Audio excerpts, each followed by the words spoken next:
이 시간 함께 은혜 받으실 하나님의 말씀은 창세기 9장 18절로 23절의 말씀입니다.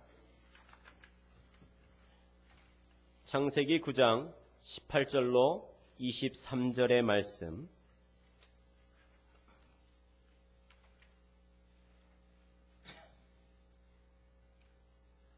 우리 다 같이 믿음으로 합독하시겠습니다. 방주에서 나온 노아의 아들들은 셈과 함과 야벳이며 함은 가나안의 아버지라. 노아의 이 세 아들로부터 사람들이 온 땅에 퍼지니라.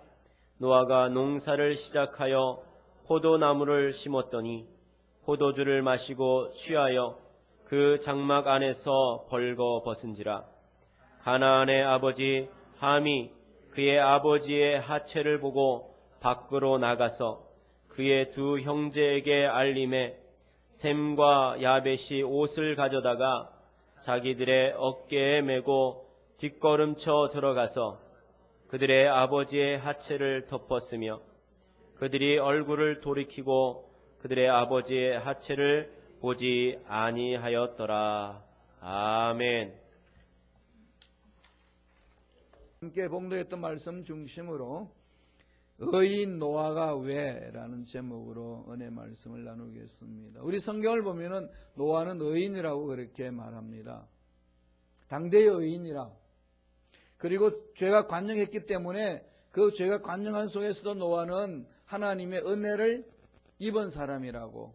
입었다, 맞자 그러는데 은혜를 찾았다.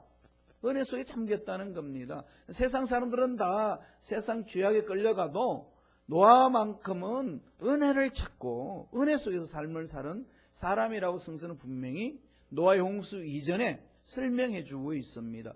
노아의 홍수가 하나님의 예언대로 이루어났습니다. 모든 동족들이 다 죽음을 당했습니다. 오직 노아의 식구 8명만 살아남았습니다. 그리고 동식물들 한 쌍씩 들어와서 동물들이 들어와서 그게 살고 있었습니다. 그리고 노아의 홍수가 다 멈춰지고 이제 육지로 내려와서 농사를 지었습니다. 농사를 짓고는 포도를 재배를 했는데 그 포도를 재배하면서 포도에 나는 열매를 즙으로 만들어서 마셨는데 그게 포도주였습니다. 그런데 그 포도주를 실컷 마시고 나니까 사람이 포도주가 발효가 돼가지고 알코올 성분이 있으면 나타나는 현상이 있습니다. 알코올이 몸에 들어가면 어떤 일이 있나요? 관절이 마음대로 놀아요. 그 사람들의 마음이 이렇게 넓어집니다. 그래서 나중에 사도 바울이 술 취하지 말라 이런 방탕한 것이다. 성령 충만하므라. 성령 충만에 대한 비유로 술 취함에 대해서 했습니다. 그러니까 성령 충만할 때 사람이 어떤지를 다 알 수가 있다는 거지요. 그런데 이게 이제 술이 들어가게 되면 사람이 이렇게 제정신이 아니끔 갑니다. 노아도 실컷 마시고 그냥 옷을 왜 다 벗었는지 모르겠어요. 열이 나니까. 옷을 다 벗어 던지고 그냥 잠자고 있습니다. 그럼 잠자고 있는데 그 중에 아들이 둘째 아들 함이 가가지고 쭉 보니까 아버지가 이게 술을 마시고 곤드레하고 인성불성으로 그냥 큰 떼자를 뻗어서 주무시고 있는데 그 함이 다 쳐다봤습니다. 아버지의 모든 온몸을 다 뚫어보고 와가지고 이 기쁜 소식을 이대로 있을 수 없노라.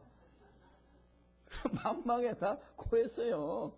와보라, 와보라. 이게 사람들이 이상한 소문 나면은 뭐 신이 나가지고 와보라 외치면서 그냥 난리를 치잖아요.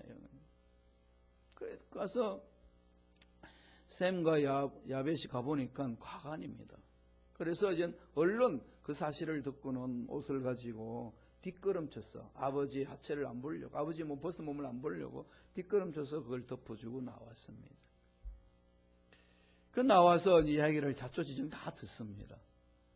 그러나 이 노아가 엄청난 또 일을 해나갑니다. 그 함의 아들 가나안, 그를 완전히 이제 저주를 해버립니다. 너들은 저주를 받을지라. 아버지의 권위를 잃어버렸기 때문에, 무시했기 때문에 저주를 받으리라. 그런 내용이 오늘 읽었던 내용입니다. 본문의 말씀이 그 말씀이 있습니다. 참 성경을 읽어보면은 폭로하지 말았으면 좋겠다는 내용들이 많이 있죠. 좀 이렇게 일상생활에 좀 벗어나는 것들을 좀 감추면 되는데 다 폭로합니다. 하나님은 숨기시는 게 아니라 죄악을 드러내고 그 죄를 이렇게 벗기기 위한 하나님의 계획하심이죠. 절대로 사람을 정당화시켜서 그렇게 가시는 분이 아닙니다. 왜 그럴까요? 하나님은 죄와 멀리 하시는 분입니다. 죄가 있는 채로 하나님 만나면 죽습니다. 우리들도 하나님 만날 때에 죄 씻음 받고 만나야 됩니다. 어떻게 씻음 받고 만나나요? 예수님을 나의 구세주로 영접하고 예수를 인하여서 십자가에서 피 흘리신 그 보혈의 능력으로 우리 회개하고 자복하고 믿음으로 받아들일 때 죄 씻음 받고 하나님의 자녀가 됩니다. 죄 한 번도 안 지은 자처럼 인정해 줍니다. 그렇게 해서 가잖아요. 그래서 죄를 아주 무섭게 다룹니다. 노아도 죄가 얼마나 무서운지를 알고 있습니다. 누구보다도 뼈저리게 경험한 사람이 노아입니다. 그리고 그 심판이 얼마나 무서운지를 압니다. 왜 심판받았었나요? 죄악에 간영했기 때문에. 모두가 다 죄악 속에서 머물러 있으니까. 그 술상에 나타나서 말씀 위에 설 수 있도록 은혜를 주시사 노아는 은혜를 찾아 나갔습니다. 그래서 죄악에서 벗어나서 자기 온 가족을 살려낼 수 있는 당대의 의인이었습니다. 그런데 왜 그가 노아 홍수가 끝나고 나서 그런 엄청난 일을 저질렀을까요? 물론 여기 여러 가지 해석할 수 있습니다. 정말 오늘 읽었던 본문 말씀에 난해적인 이 구절들이 많이 있습니다. 그것은 학자들 간에도 의견들이 분분합니다. 전 그걸 지금 여러분하고 말씀 나누고 싶은 것이 아니라 당대 의인이었던 노아가 왜 이렇게 쓰러졌느냐, 왜 이렇게 넘어졌느냐, 이걸 통해서 오늘날 이 죄악이 관영하고 있는 이 세상에 우리는 어떻게 살아야 될 것인가? 예수님의 생명을 얻고 있는 저와 여러분 어떻게 삶을 살아내야 될 것인가? 하나님이 원하시는 그 말씀이 무엇인지를 찾아보자는 겁니다. 어떤 메시지가 오늘 이 본문 속에 담겨져 있나요? 첫째로 사람은 연약한 존재라는 겁니다. 사람은 연약합니다. 아무리 학위가 있고 높은 권세가 있고 권력이 있고 돈이 있고 있단다 할지라도, 아니 건강한단다 할지라도, 신앙생활 오래 하고 체험이 많이 있단다 할지라도 인간은 연약하다라고 정의를 내립니다. 연약한 존재예요. 그래서 쉽게 자기가 의롭다고 자랑할 수 있고, 자기가 성경 지식이 많다고 자기는 올바로 썼고 너희들은 틀렸다고 말할 수 있는 게 인간의 연약함입니다.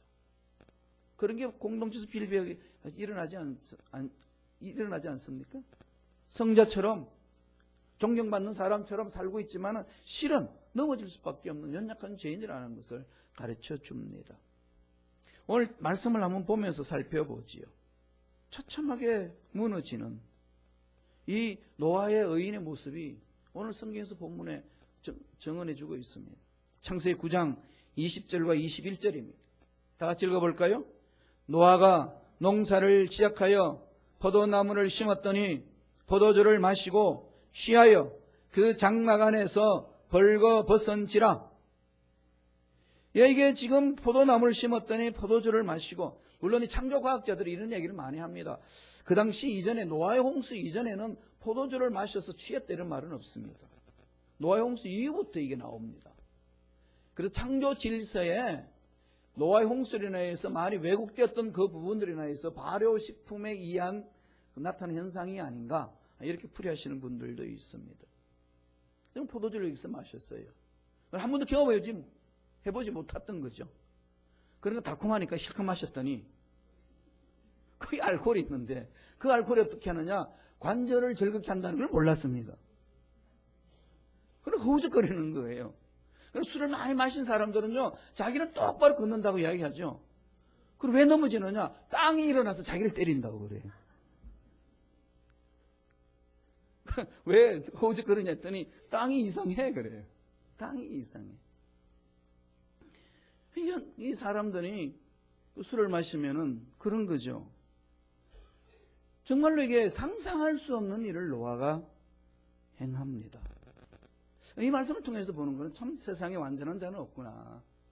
늘 자기 관점에서 생각하니까, 그러면서 자기는 옳고 너희들이 틀렸고, 이런 것이 늘 비일비재하게 교회 공동체도 있고 다음에 세상에도 수많이 많습니다. 지금 대한민국도 그것 아니겠어요? 다 나라를 사랑하자는 차원에서 지금 촛불을 들고 태극기를 들고 있습니다. 그런데 그 두 쪽은 완전히 나눠져 있습니다. 정말 이게 아프지 않습니까? 한민족 안에서 서로 을사안고 어려움을 극복해도 지금 감당하기 어려운 이 국제사회의 경쟁사회 속에서 이렇게 그냥 다 나눠져서 네가 원리 내가 원리 이런 것을 해나간다면은 한국 주위에 있는 이 강대국이 어떻게 가지고 놀겠습니까? 마음대로 주물르는 것 아니겠습니까? 정신 차려야 되죠.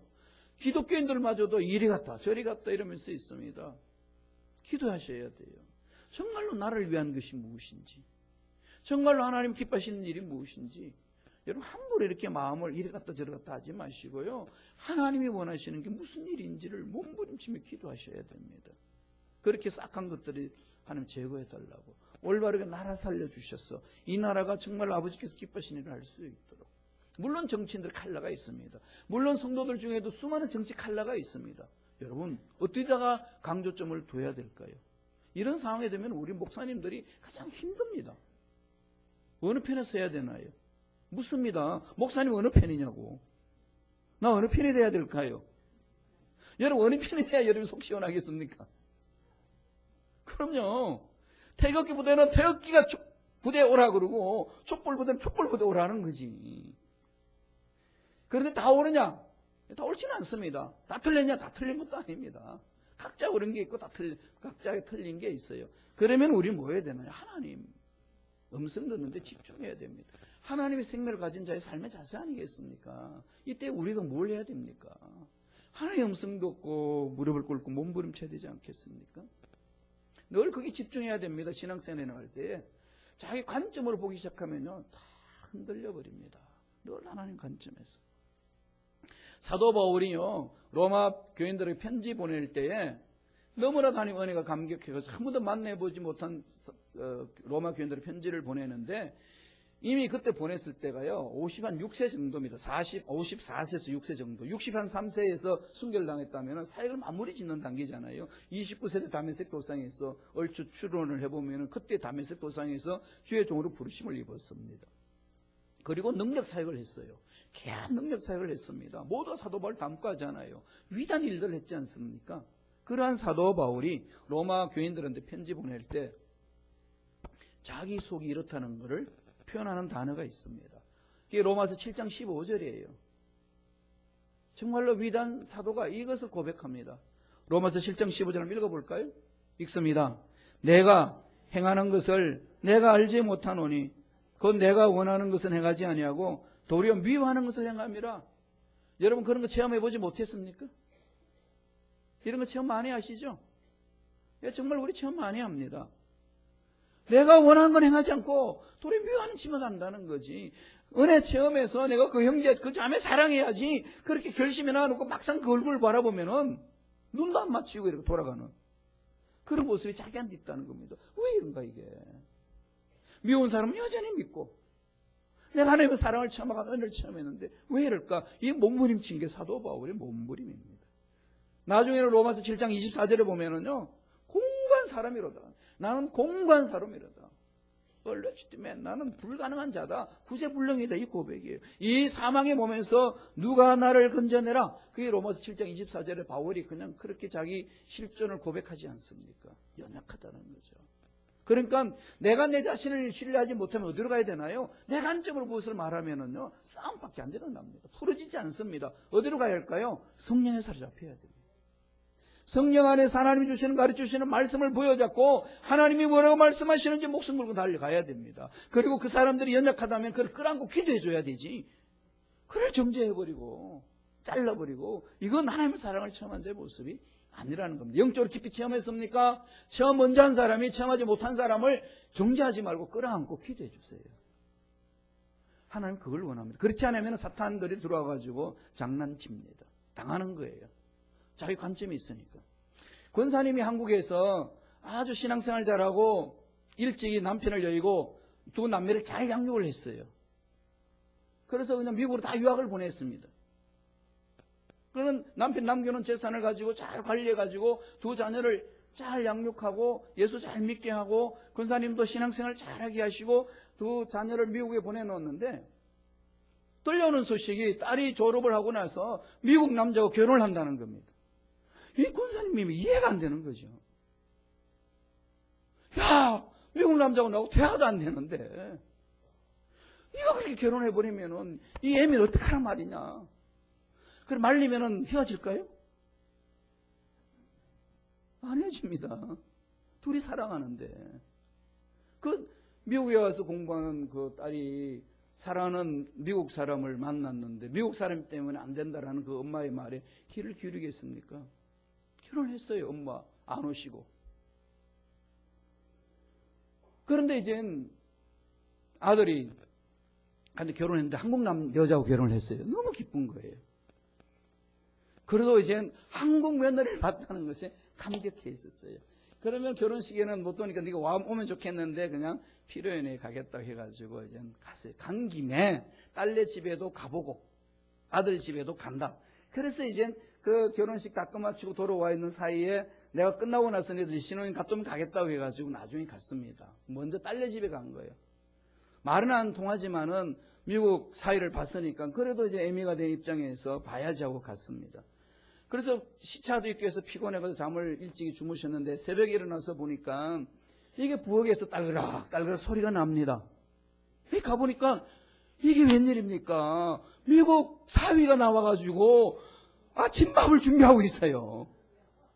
너무 좋은 거예요. 너무. 아이고 내가 괜히 반대했구나. 자기 평생에 그런 대우를 받아본 적이 없는데 남편이 그리고 자기 사랑하는 딸은 일어나지도 않았어. 그리고 깨우지도 않아. 지가 와서 다 밥을 하고 있어. 너무 좋아가지고 막 말도 안 되는 걸 그냥 다 아는 척하면서 깔깔대고 웃고 너무 좋게 잘 보냈습니다. 일주일 후에 자기 아들 집에 갔어요.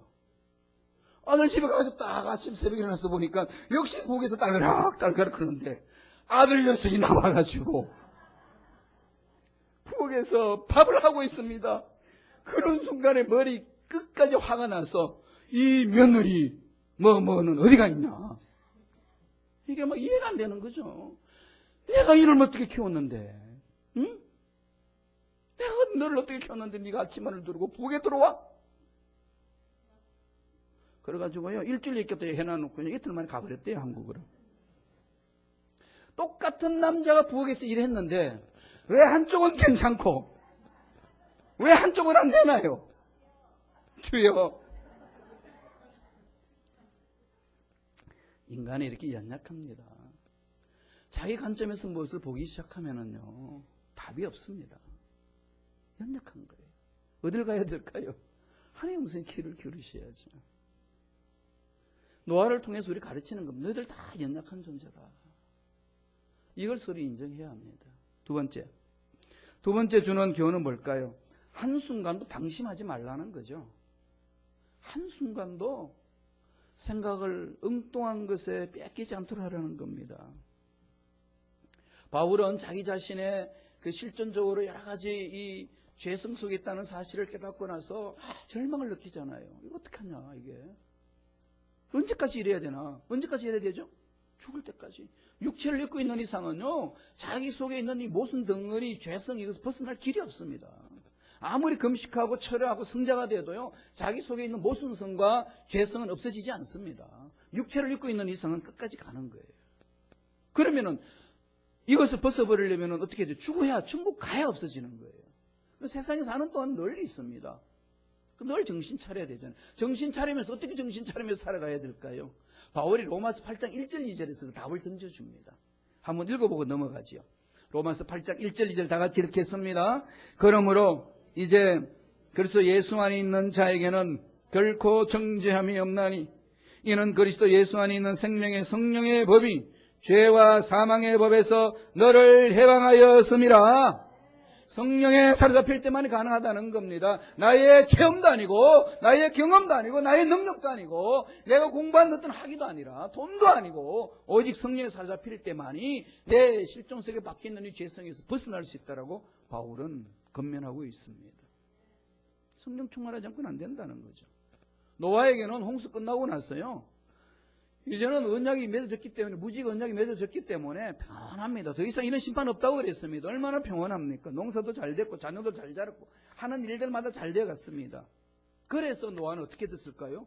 죄악에 관영한 그 세상을 잃어버린 것 아니겠습니까?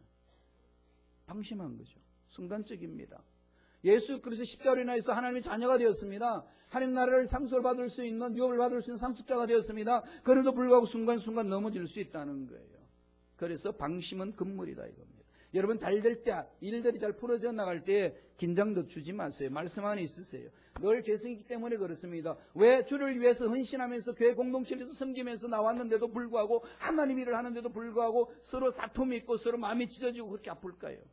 물론 자기 관점도 있지만은 넌 죄성이 있기 때문에 일치할 수가 없다는 것 아니겠습니까? 우리가 어떤 일이 있을 때는 긴장합니다만 일이 풀어지게 되면 긴장을 놓아버립니다.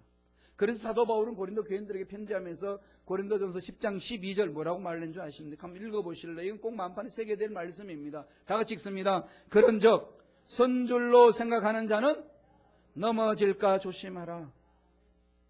선줄로 생각하는 자 넘어질까 조심해라.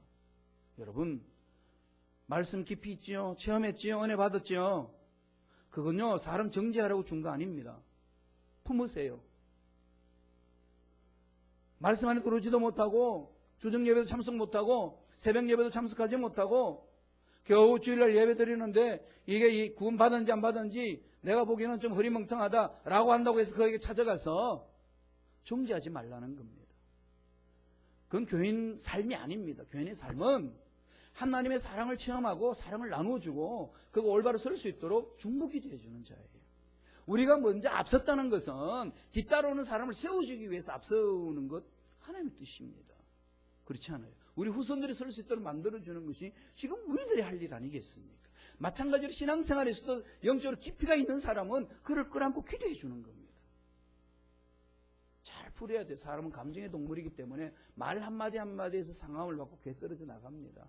교회 신앙생활 해보겠다고 했는데 나가 떨어지는 사람들이 너무 많지 않습니까? 너무 아파요. 정말 너무 아픕니다. 그러면서 하는 말이 목사님하고만 좀 이렇게 영적으로 교제 나눴으면 좋겠습니다. 이러고 있습니다. 그러면요 신앙생활이 제대로 될까요? 아닙니다. 신앙생활은요 하나님과 관계 맺는 거지 목사님 없으면 안 돼 이렇게 말하면 신앙생활 아닙니다. 물론 없어도 잘 돼요. 여러분 남녀간에 사랑하는데 당신 없으면 나 죽어. 절대로 안 죽어요. 지 혼자도 잘 삽니다. 속지 마세요. 교회도 마찬가지예요. 목사님 없으면 안 됩니다. 그런 말에 목사 속으면 안 돼요. 교회는 목사가 필요한 것이 아니라 예수 그리스도가 필요한 거예요. 하나님 명령이 필요한 겁니다. 우리 모든 거기에 집중하는 거죠. 일꾼들 다 거기 집중하시면서 신앙생활 하셔야 되고 하게끔 도와드려야 됩니다. 일어섰다 생각하시면요 넘어질 거 조심하는 것 잊지 마세요. 그게 사랑을 표현한 자의 삶입니다. 마지막 세 번째 오늘 이 노아의 이 실수를 통해서 우리가 주는 하나님의 메시지가 뭡니까? 허물을 사랑으로 덮으라는 거죠. 예, 사랑은 허물을 덮어주는 겁니다. 세상은 허물을 까불리면서 나오지만은 사랑은 교회에서는 사랑을 덮어줍니다. 사랑을 체험하면은요 자기가 잘못된 것을 스스로 고백합니다. 그게 주님 방법이에요. 주님이 우리를 다스릴 때에 죄짓다 그냥 당장 죽이시던가요? 여러분 죄질 때만 찾아가지고 죽여버리면 남아있을 사람이 있을까요? 없죠. 김 목사 설교하다 그냥 갈 거예요. 아무도 없습니다. 뭐 하라는 거죠? 사랑을 체험했냐?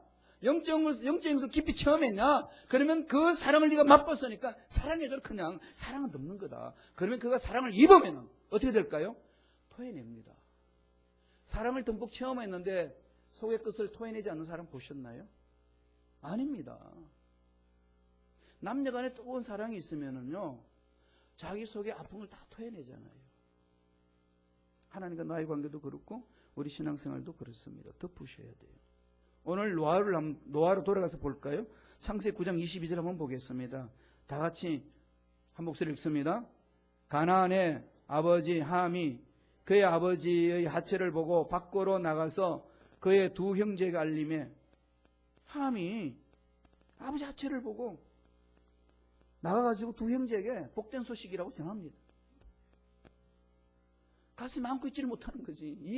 이 귀한 걸 봤는데 형제들이 와서 보라, 와보라.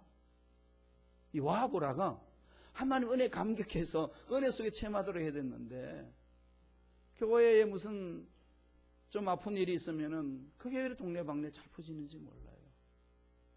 한국에 있을 때요, 제가 시카고 소식을 많이 들었어요. 왜? 미국에 있는 소식이 한국까지 들려왔어요. 지금 하나님의 사랑을 체험하는 자들이 해야 될 일은 뭐냐? 사랑을 체험하는 것이고, 사랑을 체험했으면은 그 사랑으로 형제가 사랑 안에 들어올 수 있도록 세워주는 거예요. 잊지 마세요. 그게 예수 믿는 자의 삶입니다. 여기서 창세기 9장 22절에 보면은요, 함이 그의 아버지 하체를 보고라는 단어가 나오잖아요. 보고 바깥으로 나가서 그들에게 두 형제에게 알림에 나오죠. 보고와 알림에가 있죠.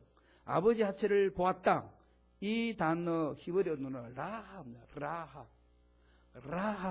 우연히 봤다 그게 아니라 흥미있게 집중해서 주목했다. 너무 신비로워서 흥미있게 집중해서 감상했다. 이 뜻이 라합니다. 그러니까 함은 뭐 했다고요? 예, 아버지 벗은 그 모습에 집중하는 겁니다. 이게 뭐지? 그게 지금 그렇게 표현했지만은 거기는 어떤 성적인 그 잘못된 그런 탐닉이 그 속에 있다는 거지요. 그래서 그게 그 족속이 저주를 받습니다. 다른 사람이 실수한 것, 다른 사람이 넘어진 것, 이것을 바라보면서 너희들은 기뻐하는 자와 기뻐하고 슬퍼하는 자와 슬퍼하라고 있으니까 와, 기뻐할 일이 생겼다. 그러면서 슬픈 자 앞에 기쁨을 전하고, 슬픈 자에게 기쁨을 전하고, 기쁜 자에게는 배가 아파서 슬픔을 전하고, 이게 다 뒤집혀지는 게 세상의 모습 아니겠습니까? 교회는 그런 것 아닙니다. 하나님의 사랑을 체험한 사람은 정말로 즐거워하는 자들과 함께 즐거워해주고, 슬퍼하는 자들과 정말로 슬퍼해주는 거예요.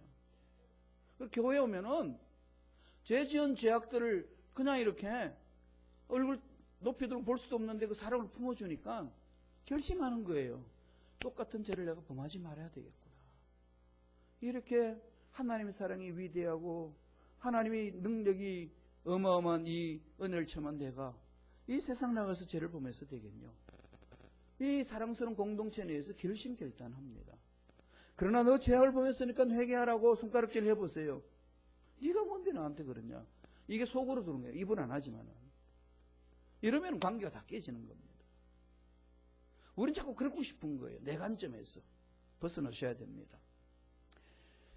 함의 잘못된 부분, 아니, 노아의 잘못된 실수한 부분을 함의 아들 가나안이 그 모든 것들을 다 들추어냅니다.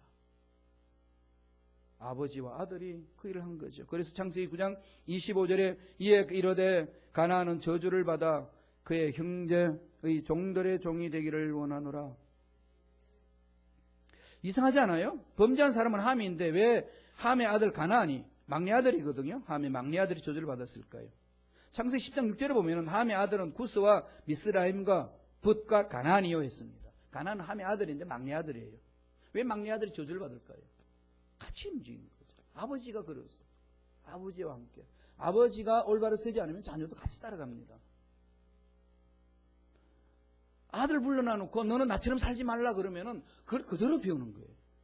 너 나처럼 살지 마. 할아버지의 죄를 아버지가 다 들춰내니까 가나안도 그 상황에 동참합니다.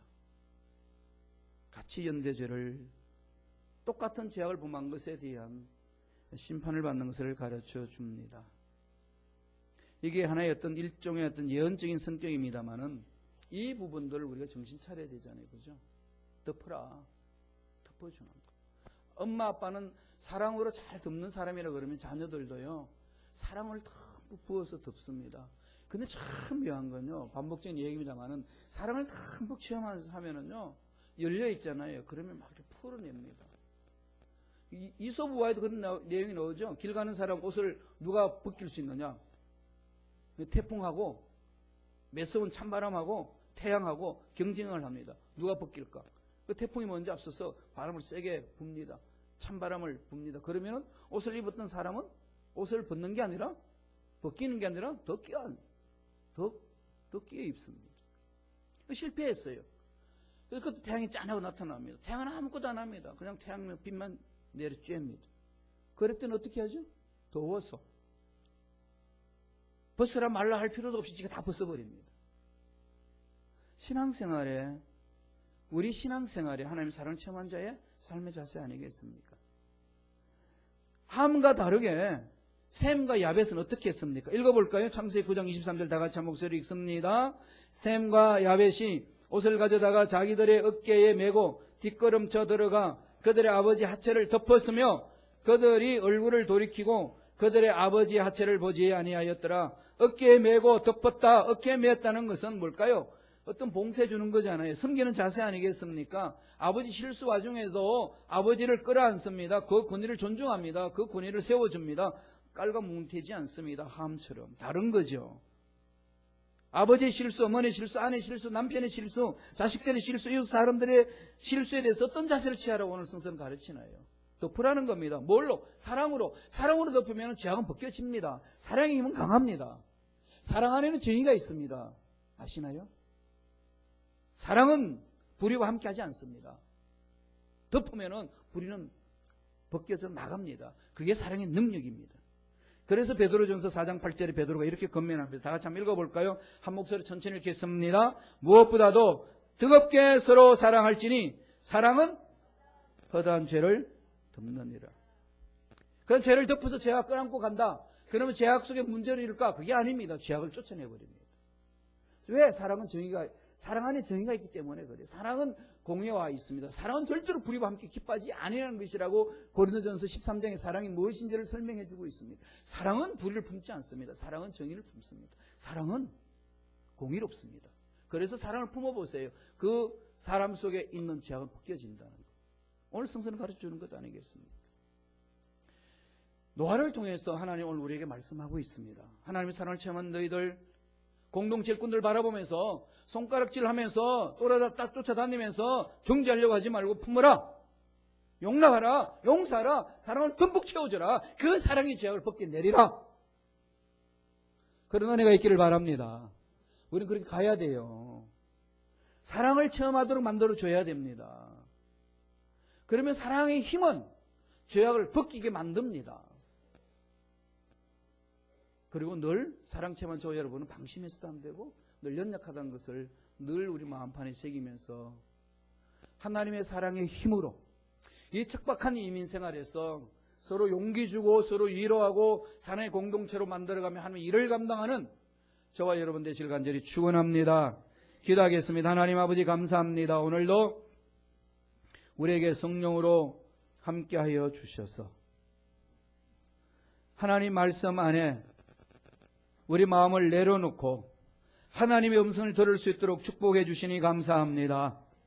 노아의 실수를 통하여 하나님이 우리에게 부어준 바 된 것, 인간은 연약하고 방심하면 안 된다는 걸 가르쳐 주셨고 무엇보다도 잘못된 것들 사랑으로 품으라고 하신 그 말씀을 마음판에 새기고 사랑으로 충만하여서 연약한 자들을 세울 줄 아는 믿음의 일꾼들에게 역사하여 주옵소서. 감사하고 예수님 이름으로 기도드렸나이다. 아멘.